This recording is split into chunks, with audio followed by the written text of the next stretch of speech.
I think that the quality landscape in the next 5 to 10 years will start to accelerate the appreciation we now have for the GMP, for the 21st Century Initiative that was started 14 years ago already. We've spent a lot of years, I think, just talking about what that initiative means, what even some of the terms mean, how to apply them.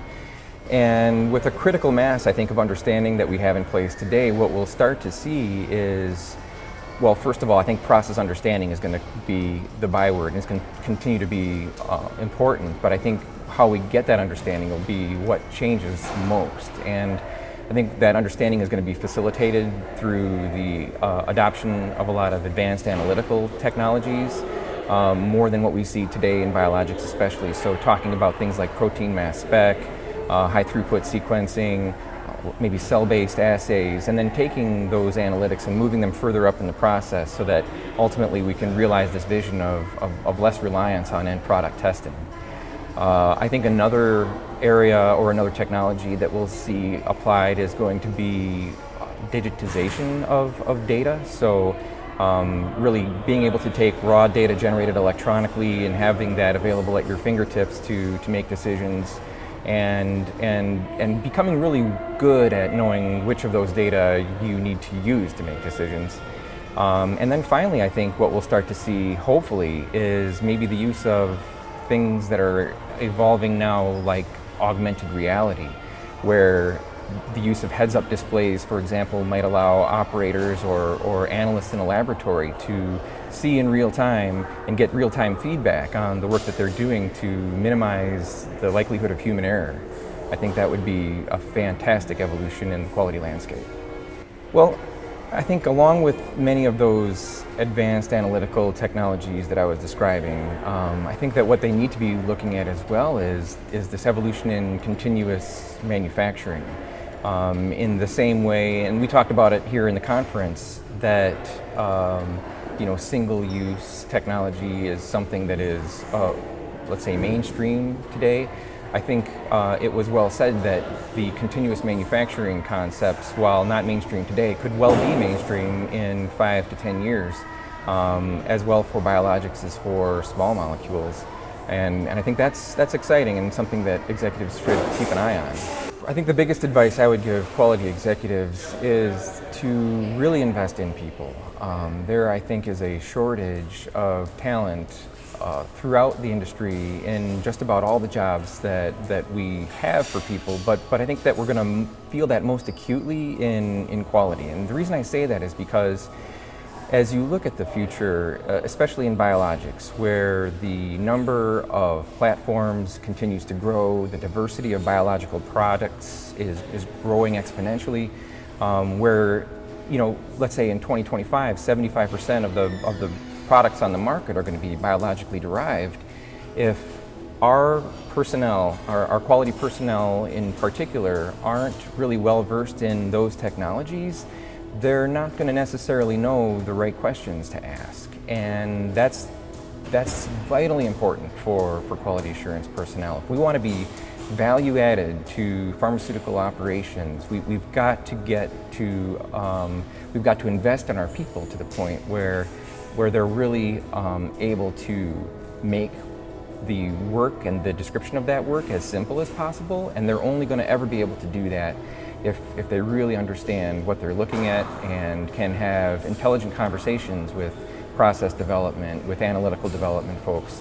If they're not sitting at the table able to speak in terms that their colleagues can relate to and can appreciate as good questions, I'm afraid that we're going to continue to be a drag on many of the operations. So that investment in training and in the knowledge and in the capabilities and competencies of quality personnel is absolutely something that we need to take care for. I think that the biggest takeaway I had from developing a strategy around ICHQ10 is that you've got to make what it is that you're trying to do in that strategy compelling and easily understood.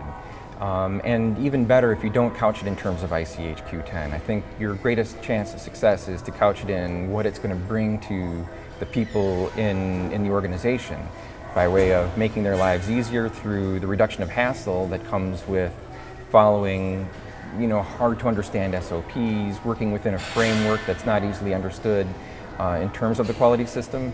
So the first thing is really making sure that the message and what it is you want to do is clear and compelling, not only to the workers, but also to executive management. And that leads me to my second point, which is that executive leadership needs to take the lead in that effort and in that strategy. So if they're not out there vocalizing their support for it, if they're not aligned in their want to adopt a robust quality management system, then I think you're going to struggle out of the gate. So I think those two things are probably the most important to take care for. Well, the reason I chose to attend the Biomanufacturing Summit was because of the caliber of people I saw coming to attend. I really like how it's organized to invite, let's say, thought leaders in the industry. And on that score, I wasn't disappointed. I found in everybody I spoke to here really a high level of engagement and a lot of really great ideas, and I'm really glad I came. And was there something unique about the summit that you had found from your experience here? The thing that I found most unique about this particular summit, and by the way, it's my first time attending the Biomanufacturing Summit, was that it's a pretty tightly run ship. I think the hosts of this event really don't leave anything to chance. They're making sure that things begin and end on time. They're making sure that people are brought together to have discussions with people they might otherwise not know.